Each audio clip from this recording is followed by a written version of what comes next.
Alhamdulillah pada hari ini kita semua berjumpa kembali ya dalam kegiatan kajian mengajar seperti biasa. Baik, sebelum kita mulai kegiatan kita hari ini, kalau kita mengulasnya boleh memberi doa terlebih dahulu ya kepada saudara Riza, kami persilakan untuk memberi doa.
Surah di atas 93.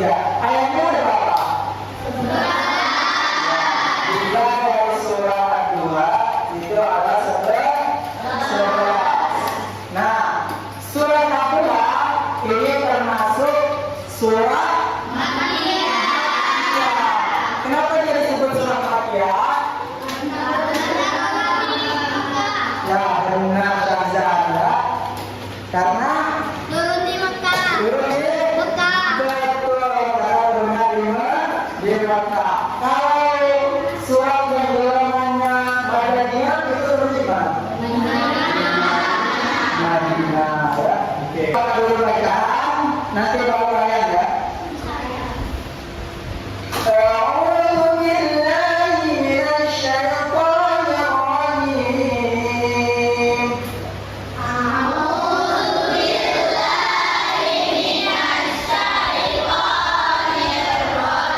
Jika Anda bertanya tentangku, maka sungguh aku dekat. Ya, lebih dekat daripada apa urat nadi kita. Nah, kedua itu kita harus bersabar saat menghadapi kesulitan, ya, kesulitan yang mereka kita harus bersabar. Ya. Terus kita selalu bersyukur atas nikmat Allah, Bapak-bapak kita. Kamu, ya, nikmat. Cara kita bersyukur atas nikmat Allah itu dengan apa? Sholat. Ya, sholat. Apa lagi? Apa? Saya sholat apa lagi? Cara kita bersyukur. Syukur. Ya, ya. Apa? Sholat, puasa, Salawat. sholawat. Ya, melakukan kebaikan. Tapi melakukan kebaikan berarti kita bersyukur ya. Nah, selanjutnya itu kita harus menyayangi anak. Nah, jadi kalau ada itu kita tidak boleh menghadirinya, apalagi mengambil uangnya. Ya. Terus kita harus bersikap lembut kepada orang lain, jangan berkata kasar. Terus lagi gemar berbagi dan membantu. Kalau teman yang bawa uang jajan di sekolah, maka kalau kita ada uang lebih kita sisihkan, kita saling berbagi. Nah, terus yakin bahwa pertolongan Allah akan datang. Kamu yakin ya bahwa Allah pertolongan Allah itu akan datang. Ini pertolongan Allah tentunya kepada hamba-hambanya yang soleh dan soleha, yang taat. Kalau yang hamba yang bermaksiat, kira-kira dapat nggak pertolongan Allah? Tidak. Kalau ini sebenarnya pertolongan Allah maka kita harus mentaati perintah Allah. Nah, setelah kita menjelaskan dari surah Al-Quran, tentu yang terakhir yaitu ada evaluasi lagi. Oke, baik. Bapak mau nanya siapa? Siapa? Oke, kamu saja. Itu di situ ada kuis. Nah, coba di yang satu itu surat Ad-Duha itu terdiri berapa ayat? 11 ayat. Iya. Jadi surat Ad-Duha itu ada 11 ayat benar. Kasih apa dulu untuk Syaza? Oke. Nah, di sini ada ayat yang kedua. Itu apa arti dari surat Ad-Duha? Siapa yang bisa? Coba Bapak minta. Ya, Rafiq. Arti dari surat Duha apa, Rafiq? Waktu duha. Ya, waktu duha. Benar, kasih aplaus dulu untuk Rafiq. Nah, di sini ada satu lagi nih. Surat Ad-Duha mengajarkan kita untuk sombong, bertengkar, menyayangi sesama. Coba siapa ya? Ya, Datin. Menyayangi sesama. Ya, menyayangi sesama. Benar. Kasih aplaus dulu untuk Datin. Oke. Jadi kesimpulan pelajaran kita hari ini mengenai